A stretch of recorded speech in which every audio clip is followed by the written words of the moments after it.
Live pa rin po tayo dito sa Batasan Hills National High School at sa puntong ito ay kausapin po natin ng principal ng eskwelahan na si Dr. Diego Amid. Dr., kumusta po so far yung assessment nyo dito sa unang araw ng klase dito sa Batasan Hills National High School? So far, okay naman ang pagdating ng mga bata. In fact, as early as 5:30, mayroon na nagsadating ng mga bata. At saka ang attendance ay 98% ang kanilang.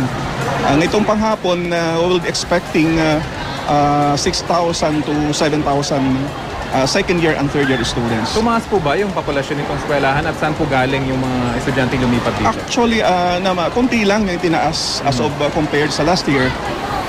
Pero mayroong recent DepEd order na minaximize ang nasa 60 ang per class. So nasusunod naman po yun? Kaya sa tulong ng bagong building natin, kaya nasunod yun. At yung excess pa doon, inilagay natin sa ating alternative delivery mode. Short kung lang po, ano yung alternative delivery mode? Ito yung home study program. Ano po yung gagawin ng mga estudyante from Monday to Friday? I understand Saturday po yung kanilang klase. Yes. They will be given a special module. Then Monday to Friday, they will be allowed to use the library for the research work. Medyo madami-dami po yung nag-enroll ngayon. Halos sa mga 2,000? 2,700 ang ating alternative delivery mode. Kasi ito yung mga excess doon sa ating sa 60 students per class. At bagamat meron pa po kayo, meron ho kayong bagong building dito na may 14 na classrooms, meron ho ba kayong mga problema pa in terms of facilities, mga upuan? Alam mo, ang DepEd naman ginagawa naman ang kanilang tungkulin.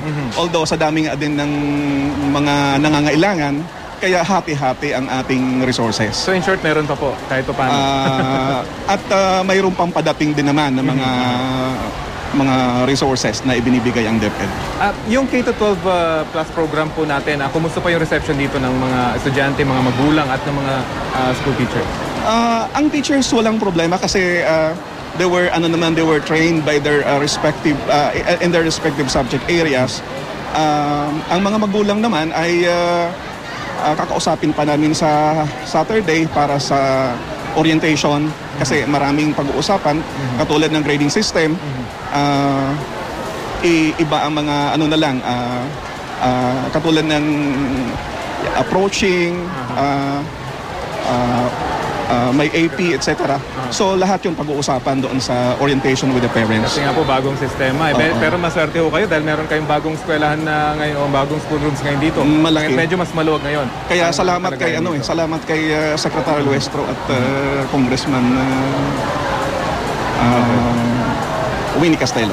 Okay, sige po. Marami pong salamat, Dr. Diego Amid, ang principal po ng Batasan Hills National High School at good luck po sa inyo. Salamat din po. Magandang tanghali po.